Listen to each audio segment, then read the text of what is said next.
All right, and moving on, more than 30 were killed and 170 injured after Israeli soldiers fired on people trying to collect food at an aid distribution site in Rafah. Well, this according to the Gaza Health Ministry.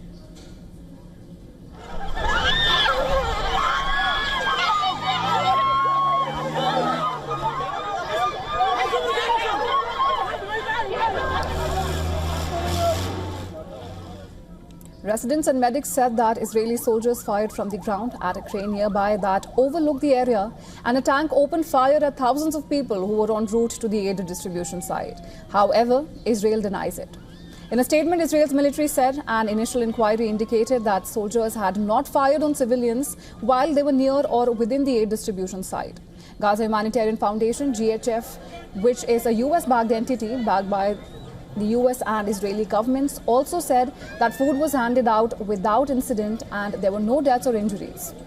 Well, GHF even released an undated video to support his statements. It shows dozens of people gathering around piles of boxes. The Israeli military released drone footage, it said, that was shot on Sunday in the southern city of Khan Younis, showing it and said that they were armed masked men firing at civilians trying to collect aid. The IDF accused Hamas of doing everything in its power to prevent the successful distribution of food in Gaza. Now, only limited amount of aid have entered Gaza since Israel eased its total blockade that began in March. GHF began providing aid in Gaza last month, bypassing traditional aid groups, and has widely been criticized by the international community, with the UN saying its aid plans would only foment forced relocation of Palestinians in Gaza and more violence. The United Nations and the World Food Programme have recently reported looting of some supplies, including by gunmen. Now, on Friday, a spokesman for the UN humanitarian agency called Gaza the hungriest place on earth.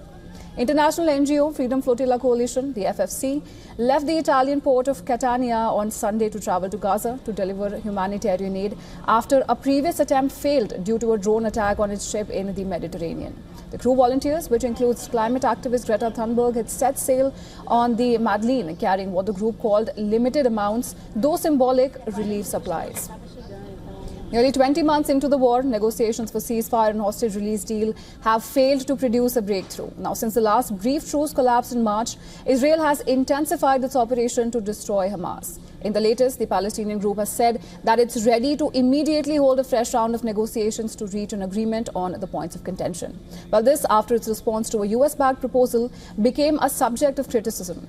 US President Donald Trump's envoy, Steve Witkoff, called it totally unacceptable, an assessment which was later echoed by Israel. Now, Qatar and Egypt, which have served as mediators in the ceasefire talks throughout the war, have emphasized the importance of intensifying the efforts to overcome the obstacles facing the negotiations.